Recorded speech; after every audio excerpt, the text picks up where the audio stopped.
ቅማምዬ የማይመስል ነገር ለሚስት አትናገር። ብቻ የማጨለል ስልቱ ሁሌም ስለሚቀያየር ምንም ማድረግ አይቻልም። እንግዲህ አንድ ቤት ውስጥ ሆኖ እኛ እኮ ውጭ ሀገር ሆነን ነው የምንደዋወለው። አማቻችንና እህታችን ግን ቤት ውስጥ ሆኖ ነው የሚደዋወሉት።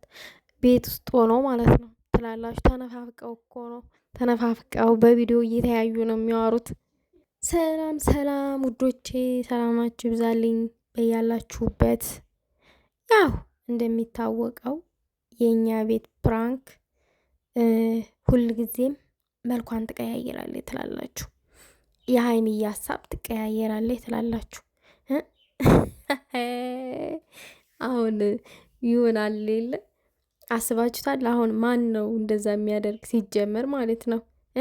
የባሉን ሚስት የባሏን ገበና አወጣች ቢባል ማን ያምናል? ማንም እኮ አያምንም። የምር አስባችሁታል? እንግዲህ ሀይሚዬ ለብሩኬ የሆነ የእርቃን ፎቶ ቀርጣ ምናምን ነገር ስፖስት አስቡት እንግዲህ አስቡት። በእርግጥ እንደዛ የሚያደርጉ ወንዶች አሉ፣ ግን ያው ብሩኬን ለማስደንበር ያደረገችው ነገር ነው። ከምንም በላይ ግን የተመቸኝ እኔ ጠጉር ስራው ነው።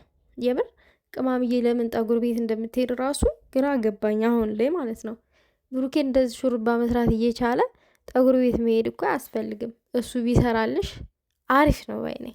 አሪፍ ነው የምር። እናማ ውዶቼ የዛሬው ያው ብዙም የሆነ ለማውራት የሚደብር ነገር ነው፣ ግን ስንቶቻችንን አብረን ስንኖር ታማኝነታችን የሚቀጥለው በታማኝነት ሁኔታ የምንቀጥለው?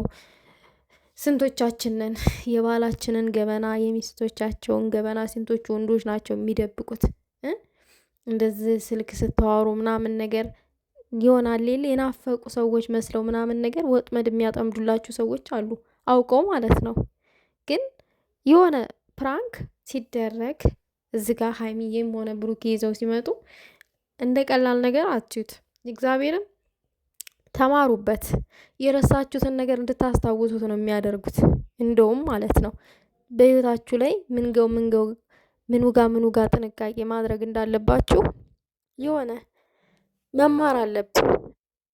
ብቻችንን ቆመን አንቀር መቼም። ነገ የራሳችን የህይወት አጋር ሊኖረን ይችላል።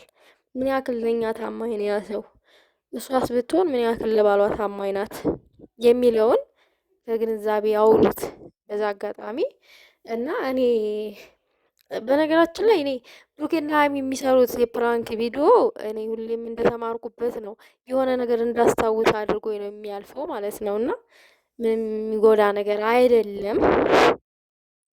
በዛ አጋጣሚ ይህንን ልላችሁ ፈልጋለሁ።